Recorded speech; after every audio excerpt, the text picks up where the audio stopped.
Hello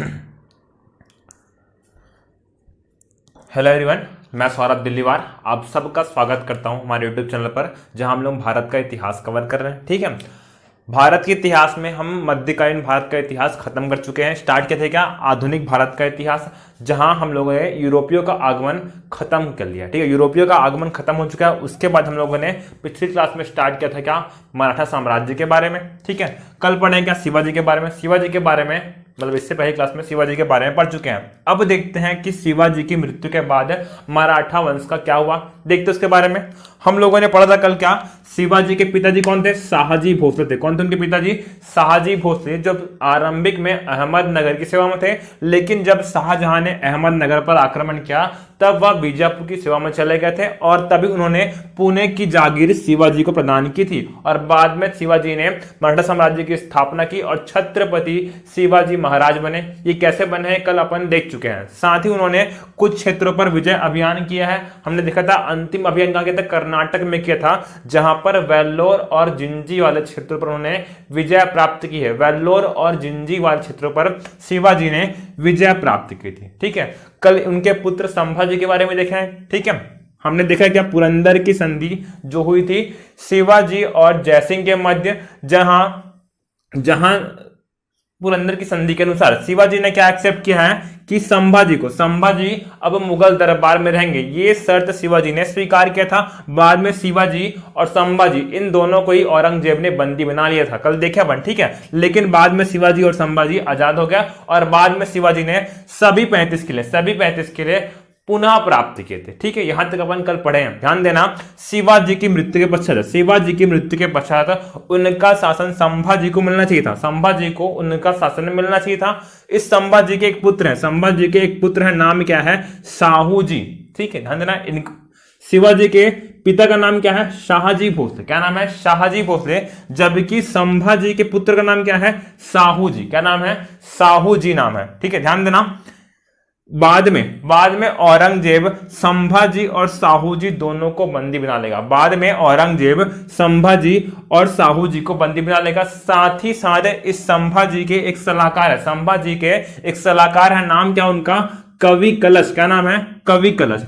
इन तीनों को औरंगजेब गिरफ्तार कर लेगा और बाद में कवि कलश और संभाजी की हत्या कर दी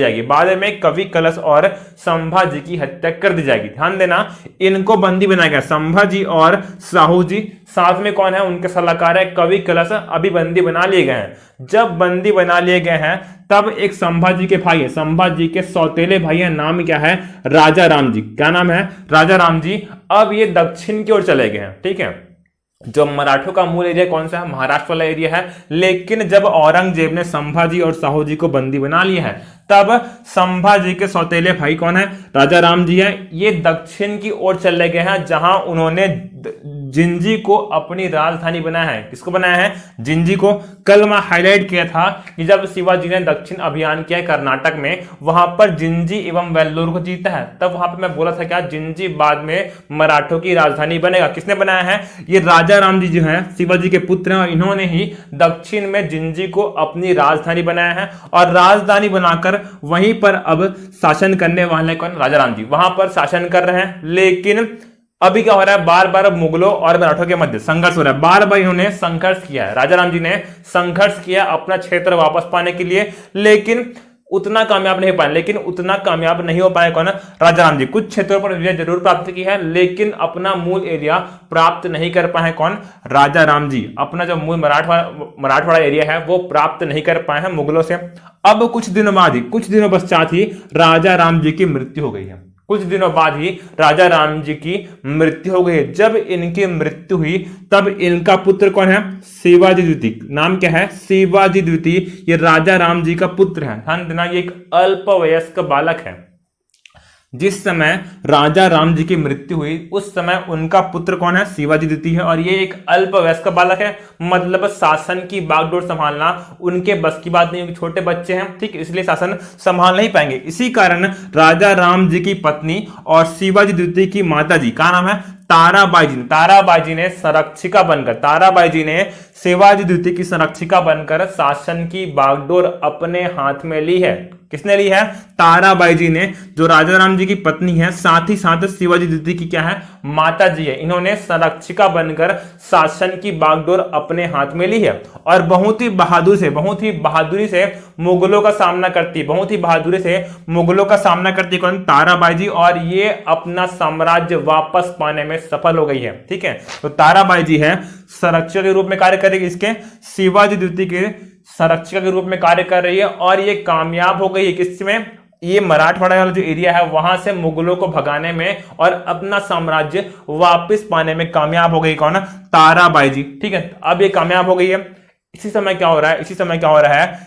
औरंगजेब की मृत्यु हो गई। औरंगजेब की मृत्यु हुई कब? 1707 में। कब मृत्यु हुई है? 1707 में औरंगजेब की मृत्यु हुई है। और औरंगजेब की मृत्यु के बाद जो साहू जी हैं अब आजाद हो गए हैं, ध्यान देना। संभाजी, साहू जी और कौन थे? कवि कलश, साहू जी और संभाजी को कैद किया। किसने? औरंगजेब ने कैद किया है। बाद में संभाजी की और कवि कलश जी की हत्या कर दी जाएगी। लेकिन बच कौन गए हैं? साहू जी। और औरंगजेब की मृत्यु के बाद वो कैद से मुक्त हो गए हैं। ठीक है, कैद से मुक्त हो गए हैं। अब ध्यान देना, शिवाजी के बाद उनका उत्तराधिकारी कौन था? संभाजी थे। संभाजी के बाद कौन बनता? ये साहू जी शासक बनते। लेकिन क्योंकि ये अभी कैद में थे, इसीलिए संभाजी के भाई राजा राम जी शासक बन गया और उनके बाद उनका पुत्र शिवाजी द्वितीय शासक बन गया। ठीक है, मतलब क्या है? इनके अधिकारों का हनन हो गया है। इसीलिए जब वो कैद से मुक्त होकर आएंगे तब उन्होंने ताराबाई जी से अपने अधिकारों की मांग रखी है। ठीक है, साहू जी ने ताराबाई जी कौन है? शिवाजी द्वितीय की संरक्षिका, इनसे मांग रखी है क्या? अपना अधिकार की मांग। इन्होंने अपने अधिकार की मांग की है। लेकिन ध्यान देना, तो ताराबाई जी हैं, उन्होंने जीता है, उन्होंने मुगलों से अपना क्षेत्र जीता है। इसी कारण ये ताराबाई जी तैयार नहीं है साहू जी को ऐसे ही अपना साम्राज्य देने के लिए। परिणाम स्वरूप क्या होगा? साहू जी एवं ताराबाई जी के मध्य एक युद्ध होने वाला है। साहू जी एवं ताराबाई के मध्य 1707 में एक युद्ध होने वाला है। उसको हम लोग क्या बोलते हैं? खेड़ का युद्ध बोलते। क्या बोलते हैं? खेड़ का युद्ध, जो कि ताराबाई जी एवं साहू जी के मध्य लड़ा गया है। और इस युद्ध में साहू जी जीत जाएंगे। हार जाएगी कौन? ताराबाई जी इस युद्ध में हार जाएगी। क्लियर है? ताराबाई जी इस युद्ध में हार गई है। जीत कौन गए हैं? साहू जी जीते हैं। ठीक है, जीता कौन है? साहू जी जीत गए हैं। हार कौन गई है? ताराबाई जी हार गई है। जब ये जीत गए हैं तब इन्होंने सतारा को अपनी राजधानी बनाया है। ठीक है, साहू जी ने सतारा को अपनी राजधानी बनाया है। जीत गया है वो। हारा कौन है? ताराबाई जब हार गए तब कोल्हापुर वाले एरिया में आ गई कौन? ताराबाई जी। और यहीं पर इन्होंने अपना शासन प्रारंभ किया। ताराबाई जी हार गई है और कोल्हापुर वाले रीजन में आ जाएगी और वहीं पर इन्होंने शासन करना आरंभ कर दिया। ठीक है, ध्यान देना। ये साहू जी के एक पेशवा हैं। कल हम लोगों ने पढ़ा क्या? शिवाजी के अष्टप्रधान के बारे में कल पढ़े कि नहीं? अष्टप्रधान में पहला पद कौन सा था? पेशवा का मतलब क्या है? प्रधानमंत्री। और ये साहू जी के समय एक पेशवा है, नाम क्या है? बालाजी विश्वनाथ। क्या नाम है? बालाजी विश्वनाथ। ये साहू जी के पेशवा हैं, उनके क्या है? प्रधानमंत्री हैं। और इनके समय ही अब पेशवा का पद बहुत ही पावरफुल हो गया है। साहू जी के समय ही पेशवा का पद बहुत ही पावरफुल हो गया है। देखते क्या हुआ है इनके समय में? जब साहू जी का शासन चल रहा है तब बालाजी विश्वनाथ क्या है? अभी पेशवा के पद पर कार्यरत हैं। ठीक है, और इस समय इनकी एक बहुत बड़ी उपलब्धि है। बालाजी विश्वनाथ जी जो कि एक पेशवा है किसके? साहू जी के। इनकी एक बहुत बड़ी उपलब्धि क्या? मुगलों से संधि करना एक बहुत बड़ी उपलब्धि है। उस संधि के अनुसार जो महाराष्ट्र वाले एरिया में मराठों को उस भूमि का स्वामी माना गया है। ठीक है, मुगलों से संधि हो गई इसकी, मराठों की, और उस संधि के अनुसार महाराष्ट्र वाले एरिया का स्वामी अब मराठों को माना गया है। साथ ही साथ दक्षिण के 6 सूबों से 6 सूबों से चौथ कर लेने का अधिकार। चौथ और सर देशमुखी में पढ़ाऊंगा मैं, ठीक है। अभी याद रखना कि दक्षिण के 6 सूबों से चौथ कर लेने का अधिकार ये मराठों को मिल गया है। किसको मिला है? बालाजी विश्वनाथ के द्वारा जो संधि की गई है उसके अनुसार महाराष्ट्र का स्वामी मराठों को माना गया। साथ ही साथ 6 सूबों से चौथ कर लेने का अधिकार भी अब मराठों को मिल गया है, ठीक है। कौन है वो? बालाजी विश्वनाथ जी, पेशवा जिसके साहूजी प्रथम के, ठीक है। और इनके समय ही अब पेशवा का पद बहुत ही पावरफुल हो गया है, ठीक है। इनके बाद ध्यान देना, पेशवा क्या है? प्रधानमंत्री है। मतलब योग्यता के आधार पर पेशवा के पद पर व्यक्ति चयनित होता था। लेकिन क्या हुआ? इनके बाद, बालाजी विश्वनाथ के बाद इनका ही पुत्र बाजीराव जी पेशवा बन जाएंगे। इनके ही पुत्र बाजीराव जी पेशवा बन जाएंगे। मतलब क्या है? बाजीराव जी के समय से ही पेशवा का पद वंशानुगत हो जाएगा। इनके पुत्र के बाद, उनके पुत्र के समय, मतलब बाजीराव प्रथम के समय पेशवा का पद वंशानुगत हो जाएगा। और उससे कुछ दिन बाद ये सम्राट और पेशवा दोनों के जो पोस्ट है उसको मर्ज कर दिया, दोनों को मर्ज कर दिया गया है। और बाद में इस मराठा संघ के प्रमुख कौन जाएंगे? पेशवा बन जाएंगे। इस मराठा संघ के प्रमुख कौन बन जाएंगे?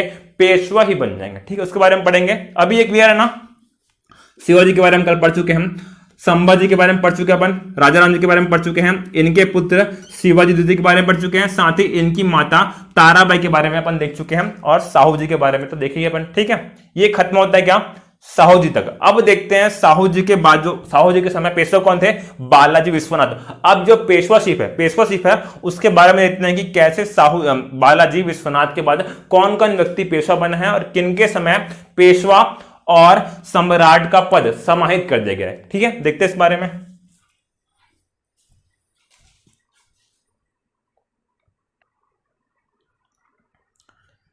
देखते हैं अब पेशवाशिप के बारे में। ये जो चार्ट बना है ना, चार्ट जो बना है उसमें सभी लोग पेशवा, इनमें से सभी लोगों को पेशवा बनने का अवसर मिलेगा। केवल एक को छोड़कर, इस अमृतराव को छोड़कर बाकी सबको पेशवा बनने का अवसर मिलेगा। देखते अपन, हमने पढ़ा है क्या अभी? साहू जी के समय उनके प्रथम पेशवा कौन थे? बालाजी विश्वनाथ। कौन थे? बालाजी विश्वनाथ। ये साहू जी के प्रथम पेशवा थे। और बालाजी विश्वनाथ के बाद उनके ही पुत्र बाजीराव प्रथम क्या बने हैं? पेशवा बने हैं। बालाजी विश्वनाथ के पुत्र कौन है? बाजीराव प्रथम जी। और यही क्या बने हैं? पेशवा बने हैं। ये वही वाले बाजीराव हैं जिन्होंने मस्तानी से मोहब्बत की थी, ठीक है। ये वही वाले बाजीराव हैं जिन्होंने मस्तानी से मोहब्बत की थी। अब क्या बन गए? ये पेशवा बन गया। अब बाजीराव प्रथम की क्या बन गया? पेशवा बन गए। ध्यान देना, इससे पहले पेशवा का मतलब क्या है? प्रधानमंत्री का पद है। और योग्यता के आधार पर इस पेशवा के पद पर नियुक्ति होती थी। बाजीराव प्रथम के पहले तक योग्यता के आधार पर पेशवा के पद पर नियुक्ति होती थी। अब जो बाजीराव प्रथम कैसे हैं? योग्य तो है, लेकिन साथ ही साथ बालाजी विश्वनाथ के पुत्र भी हैं, ठीक है। योग्य है, इसमें कोई दो राय नहीं है, ठीक है। लेकिन साथ में पुत्र किसके हैं? बालाजी विश्वनाथ के हैं। और जब बाजीराव प्रथम पेशवा बन जाएंगे, तब उस समय से लेकर ये प्रथा शुरू हो गई क्या? कि पेशवा का पुत्र ही अब पेशवा बनेगा, पेशवा का पुत्र ही पेशवा बनेगा। मतलब क्या है? बाजीराव प्रथम के समय से ही पेशवा का पद वंशानुगत हो गया है, ठीक है। बाजीराव प्रथम के समय से ही पेशवा का पद क्या हो गया है? वंशानुगत हो गया है। क्योंकि ये खुद पुत्र के, इनके पेशवा बालाजी विश्वनाथ के पुत्र थे और इनके बाद यही पेशवा बने हैं। इसी कारण बोला जा रहा है क्या? कि पेशवा का पद वंशानुगत हो गया। लेकिन ध्यान देना, ये बहुत ही योग्य व्यक्ति है। इन्होंने मराठा साम्राज्य की नई रूपरेखा तैयार की है, मराठों को मजबूत किया। ध्यान देना, ये पहले ऐसे मराठा व्यक्ति है, मराठा पेशवा है जिन्होंने उत्तर भारत का अभियान किया है। साथ ही साथ मालवा, गुजरात एवं बुंदेलखंड पर कब्जा किया है। किसने किया है? बाजीराव प्रथम ने इन सब क्षेत्रों पर कब्जा किया। देखे ना पिक्चर, चीते की चाल बाज की नजर और बाजीराव की तलवार पर संदेह नहीं करते। और भाई साहब ने मालवा, गुजरात और बुंदेलखंड पर विजय प्राप्त कर लिया। बहुत ही शक्तिशाली व्यक्ति कौन? बाजीराव प्रथम जी, ठीक है। इन्होंने अभूतपूर्व तरीके से मराठा साम्राज्य का विस्तार किया, ठीक है। लेकिन अब क्या हो रहा है, ध्यान देना, इनके समय में ही, बाजीराव प्रथम के समय में ही अलग अलग मराठा राजवंशों की स्थापना हुई है। इनके समय ही अलग अलग मराठा राजवंशों की स्थापना हुई है। जैसे कि इंदौर में कौन है, होलकर। इंदौर में कौन है, होलकर है। नागपुर में है भोसला। ठीक है, हम लोग पढ़ते हैं ना भोसला शासकों के बारे में, जब छत्तीसगढ़ का इतिहास पढ़ते हैं तब उनके बारे में पढ़ते हैं ना, बिंबाजी भोसला सब बारे में पढ़ते हैं। ये नागपुर वाले भोसला वही हैं, ये नागपुर के भोसला वही हैं जो मराठा राजवंश में ही शामिल है। ठीक है, ग्वालियर में कौन है, सिंधिया है। कौन है, सिंधिया है। अभी देख रहे हैं ना ज्योतिरादित्य सिंधिया जी, ये उसी राजवंश के हैं, वो उसी राजवंश के ही हैं। ज्योतिरादित्य सिंधिया जी इसी ग्वालियर राजवंश की हैं। ठीक है, सिंधिया राजवंश के हैं, जो ग्वालियर में मराठा राजवंश का एक पार्ट है। ठीक है, बड़ौदा में कौन है, गायकवाड़। बड़ौदा में कौन है, गायकवाड़। इस तरीके से अलग अलग मराठा राजवंश बना है और उन सब का एक संघ बनेगा। उन सब का एक संघ कुछ दिनों बाद बनेगा, जिसका प्रमुख कौन होगा, पेशवा। जिसका प्रमुख कौन होगा, पेशवा बनेगा। कब बनेगा देखते हैं। ठीक है, अभी संघ में डिवाइड हो गया है, लेकिन अब संघ का प्रमुख डिसाइड नहीं है। अभी संघ का प्रमुख डिसाइड नहीं है, केवल अलग अलग राजवंश की स्थापना बाजीराव प्रथम के समय हुई है, इतना याद रखना। ठीक है, किनके समय हुई है, बाजीराव प्रथम के समय ही मराठा अलग अलग मराठा राजवंश की स्थापना हुई है, जिसमें इंदौर में कौन है, होलकर है। अच्छा, इनके नाम पर स्टेडियम भी है, इंदौर में स्टेडियम भी क्रिकेट वाला। ठीक है, इंदौर में होलकर, नागपुर में भोसला, ग्वालियर में सिंधिया और बड़ौदा में गायकवाड़। इस तरीके से अलग अलग राजवंश मराठा शक्ति के हो गए हैं। ठीक है, अब इनके बाद बाजीराव प्रथम के बाद इनके पुत्र बालाजी बाजीराव पेशवा बने हैं। ठीक है, बाजीराव प्रथम के दो पुत्र हैं, कौन कौन से, बालाजी बाजीराव और रघुनाथ राव। ठीक है, इनके दो पुत्र हैं, बालाजी बाजीराव और रघुनाथ राव। और बाजीराव प्रथम के बाद उनके पुत्र बालाजी बाजीराव पेशवा बने हैं। कौन बने पेशवा, बालाजी बाजीराव। ध्यान देना, बालाजी विश्वनाथ, बाजीराव प्रथम और बालाजी बाजीराव। क्या बोल रहा हूं मैं, बालाजी विश्वनाथ, बाजीराव प्रथम और बालाजी बाजीराव। इन तीनों ने साहू जी के अंडर ही पेशवाशिप की है। मतलब तीनों को गौरव प्राप्त हो क्या, कि वो साहू जी के पेशवा बने। लेकिन इनके समय बालाजी बाजीराव के समय में अभी साहू जी की मृत्यु हो गई है। ठीक है, बालाजी विश्वनाथ के समय ही क्या हो गई है, साहू जी की मृत्यु हो गई है। और अब एक बहुत बड़ा क्वेश्चन क्या है कि अब मराठा शासन की बागडोर संभाले कौन। ठीक है, इन्होंने अपने स्टार्टिंग डे में भी, ठीक है, बालाजी विश्वनाथ, बाजीराव और बालाजी बाजीराव, इन तीनों ने अपना स्टार्टिंग कैरियर साहू जी के अंडर में स्टार्ट किया। ये तीनों उनके ही पेशवा थे। लेकिन जब बालाजी बाजीराव पेशवा बने हैं, इसी समय साहू जी की मृत्यु हो गई। तब एक बड़ा क्वेश्चन है क्या, कि अब मराठा साम्राज्य की बागडोर कौन संभालेगा। उस समय क्या हुआ है, अब छत्रपति के सारे अधिकार, मतलब सम्राट के सारे अधिकार अब पेशवा में ही समाहित कर दिए गए हैं। सम्राट के सारे अधिकार अब पेशवा में ही समाहित कर दिए गए हैं। मतलब क्या है, पेशवा ही अब इस मराठा साम्राज्य का प्रमुख बन जाएगा। पेशवा ही अब इस मराठा साम्राज्य का प्रमुख बन जाएगा। किनके समय हुआ ये, बालाजी बाजीराव के समय में ये घटना हुई है क्या, कि साहू जी की मृत्यु हो गई है और उनके बाद पेशवा छत्रपति यानी कि राजा के सारे अधिकार इस पेशवा में ही समाहित कर दिए गए। ठीक है, मतलब क्या है, बालाजी बाजीराव के पास अब अभूतपूर्व पावर है। इनके पास है, इन दोनों के कंपैरिजन में बहुत ज्यादा पावर है। लेकिन एक बहुत बड़ी घटना हो गई है बालाजी बाजीराव के समय में। इस समय भारत में अफगान आक्रमण हुआ है। क्या होने वाला है, पानीपत का तृतीय युद्ध होने वाला है। ठीक है, अभी क्या है, मराठा एक बहुत मजबूत स्थिति में है। और इसी समय भारत में मराठा साम्राज्य के ऊपर अफगानों ने आक्रमण किया है। युद्ध होने वाला, एक युद्ध होने वाले, सब लोग क्या बोलते हैं, पानीपत का तृतीय युद्ध होने वाला। ठीक है, ध्यान देना, तराइन के तीनों युद्ध के बारे में और साथ ही साथ पानीपत के तीनों युद्ध के बारे में आपको पता होना चाहिए कि कब लड़ा गया है और किनके मध्य लड़ा गया है। तराइन के तीनों युद्ध और पानीपत के तीनों युद्ध के बारे में डेट और किनके मध्य लड़ा गया है आपको याद होना चाहिए। क्लियर है, जब बालाजी बाजीराव पेशवा है उनके समय में ही पानीपत का थर्ड बैटल या पानीपत का तृतीय युद्ध हुआ है। कब, 1761 में। कब हुआ है, 1761 में। किनके मध्य हुआ है, अहमद शाह अब्दाली और मराठों के मध्य। अहमद शाह अब्दाली जो एक अफगान है और मराठों के मध्य का हुआ है पानीपत का तृतीय युद्ध अब होने वाला है। ठीक है, ध्यान देना, बालाजी बाजीराव क्या है, अभी पेशवा है। अगर ये चाहते तो अपने भाई रघुनाथ राव को इस युद्ध में लड़ने भेज सकते थे, ठीक है, मतलब इनको ही सेनापति बनाकर इस युद्ध में भेज सकते थे, क्योंकि रघुनाथ राव के पास कभी एक्सपीरियंस, इनके पास बहुत सारा एक्सपीरियंस है। लेकिन बालाजी बाजीराव ने ऐसा नहीं किया, इन्होंने भेजा है किसको? विश्वास राव एवं सदाशिव राव को। किसको भेजा है? विश्वास राव को और सदाशिव राव जी को भेजा है आक्रमण करने के लिए। इस युद्ध में मराठों का मोर्चा संभालने के लिए विश्वास राव जो उनका पुत्र है और सदाशिव राव जो उनका चचेरा भाई है, इनको भेजा कि आप जाइए और मराठों की तरफ से मोर्चा संभालिए।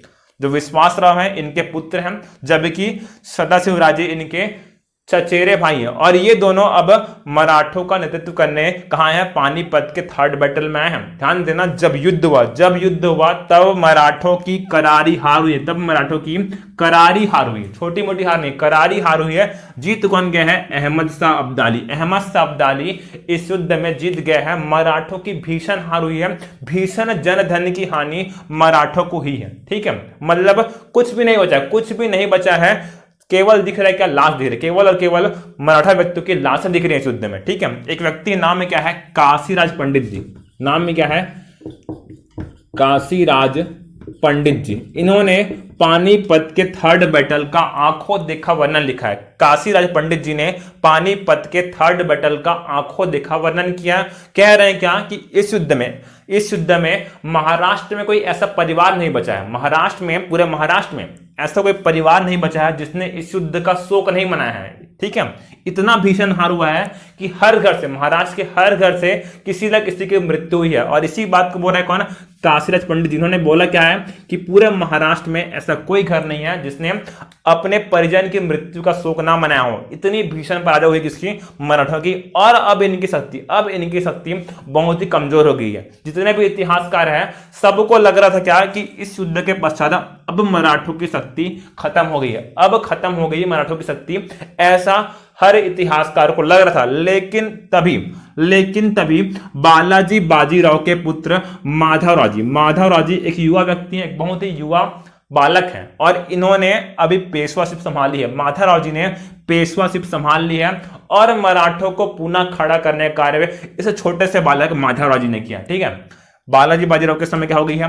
पानीपत का 3rd बैटल हो गया, मराठों की हार हुई है, और इतनी करारी हार हुई है कि अब सबको लग रहा है क्या कि मराठा साम्राज्य फिर से पुनः उतनी मजबूती से स्थापित नहीं हो पाएगा। लेकिन तभी बालाजी बाजीराव के पुत्र माधवराव जी ने पेशवाशिप संभाली और मराठों को पुनः खड़ा करने का कार्य किया है। अब मराठा जो है फिर से पावरफुल होने लगे हैं। इनकी सूझबूझ के कारण ही, माधवराव जी की सूझबूझ के कारण ही अब मराठा फिर से एक बड़ी शक्ति बनकर उभर रहे हैं।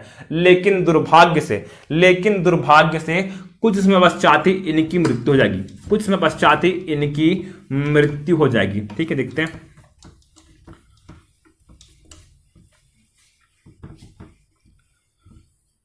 कुछ समय पश्चात ही माधवराव जी की मृत्यु हो गई है, ठीक है। ध्यान देना, जब इनकी मृत्यु हुई तब बालाजी बाजीराव के भाई कौन है? रघुनाथ राव। इनको क्या लग रहा है? जब इनकी मृत्यु हो गई है तब उनको पेशवाशिप मिलेगी। ध्यान देना, जब बालाजी बाजीराव हार गया ना पानीपत के 3rd बैटल में, उनकी हार हुई है, तब भी जब बालाजी बाजीराव की हार हुई है उस समय क्या लग रहा है? जो रघुनाथ राव जी उनको लग रहा है क्या कि अब अगले पेशवा वही बनने वाले हैं। रघुनाथ राव जो बालाजी बाजीराव के भाई हैं उन्हें लग रहा है क्या कि अगले पेशवा वही बनने वाले हैं। लेकिन बालाजी के बाद कौन बन गया है? माधवराव जी। बालाजी बाजीराव के बाद उनके पुत्र माधवराव जी को पेशवा बनाया गया था, ठीक है। इनके बाद इनके पुत्र माधवराव जी को पेशवा बनाया गया था, जबकि रघुनाथ राव जी को कुछ नहीं मिला, इनको कुछ भी नहीं मिला। हमने देखा क्या कुछ देर पहले पानीपत के 3rd बैटल में इनको ही सेनापति के रूप में भेज सकते थे, लेकिन इनको नहीं भेजे हैं। अब इनको पेशवा भी नहीं बनाया गया है,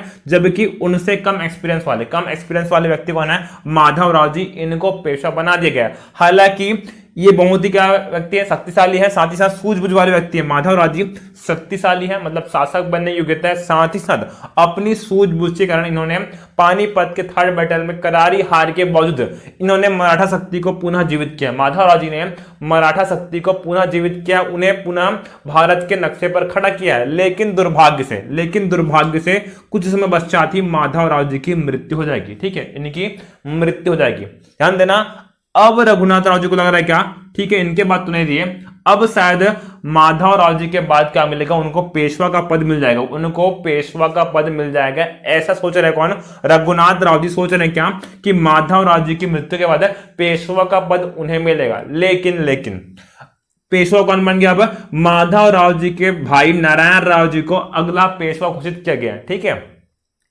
माधव राव जी के भाई कौन है, नारायण राव जी, और इनको ही अगला पेशवा घोषित किया गया है। और यह बात बर्दाश्त नहीं हुई किससे, रघुनाथ राव जी से यह बात बर्दाश्त नहीं हुई है। ठीक है, इनके बाद दे दिए, इनके बाद देना मिलना था, लेकिन इनके बाद भी नहीं मिला कि पेशवा का पद किसको मिल गया है, नारायण राव जी को पेशवा का पद मिल गया है। और यह बात रघुनाथ राव जी को बर्दाश्त नहीं हुई। जब बर्दाश्त नहीं हुई है तब रघुनाथ राव जी ने नारायण राव की हत्या कर दी है, तब रघुनाथ राव जी ने नारायण राव जी की हत्या कर दी है। ठीक है, गुस्से में है कौन, रघुनाथ राव जी, और इनकी हत्या करके सोच रहे हैं क्या, अब हत्या हो गया है तो उसके बाद पेशवा का पद मुझे मिलेगा, ऐसा सोच रहे कौन, रघुनाथ राव जी। ठीक है, इनके बाद नहीं मिला। ठीक है, लग रहा था इनके बाद मिलेगा, लेकिन इनके बाद भी नहीं मिला। किसको मिल गया पेशवा का पद, नारायण राव जी को पेशवा का पद मिल गया। इसी कारण क्रोध में आकर रघुनाथ राव जी ने नारायण राव की हत्या कर दी। ठीक है, अब लग रहा है क्या कोई बचा नहीं है, तो फिर पेशवा का पद उन्हें ही मिलेगा, लेकिन फिर से नहीं मिला। ध्यान देना, इस नारायण राव जी का एक पुत्र है, एक छोटा बालक है, नाम क्या उसका, माधव राव नारायण राव। नाम क्या है, माधव राव नारायण राव, या फिर उसी का एक और नाम क्या है, माधव राव द्वितीय। क्या नाम है, माधव राव द्वितीय, या फिर उसी का पूरा नाम क्या है, माधव राव नारायण राव। ठीक है, एक व्यक्ति है, नाम है नाना फडणवीस। नाम क्या है, नाना फडणवीस। ध्यान देना, नाना फडणवीस की बात हर कोई मानता है। ऐसे सम्मानीय व्यक्ति हैं जिनकी बात हर कोई मानता है। इस मराठा साम्राज्य, पूरे मराठा साम्राज्य में नाना फडणवीस एक ऐसे व्यक्ति हैं जिनकी बात हर कोई मानता है। और उन्होंने इस माधव राव नारायण राव नाम के एक अल्पायु बालक को, एक बहुत ही कम उम्र के बालक को अगला पेशवा घोषित कर दिया है। ठीक है, किसने, नाना फडणवीस जी ने माधव राव नारायण राव अर्थात माधव राव द्वितीय को अब पेशवा घोषित कर दिया है।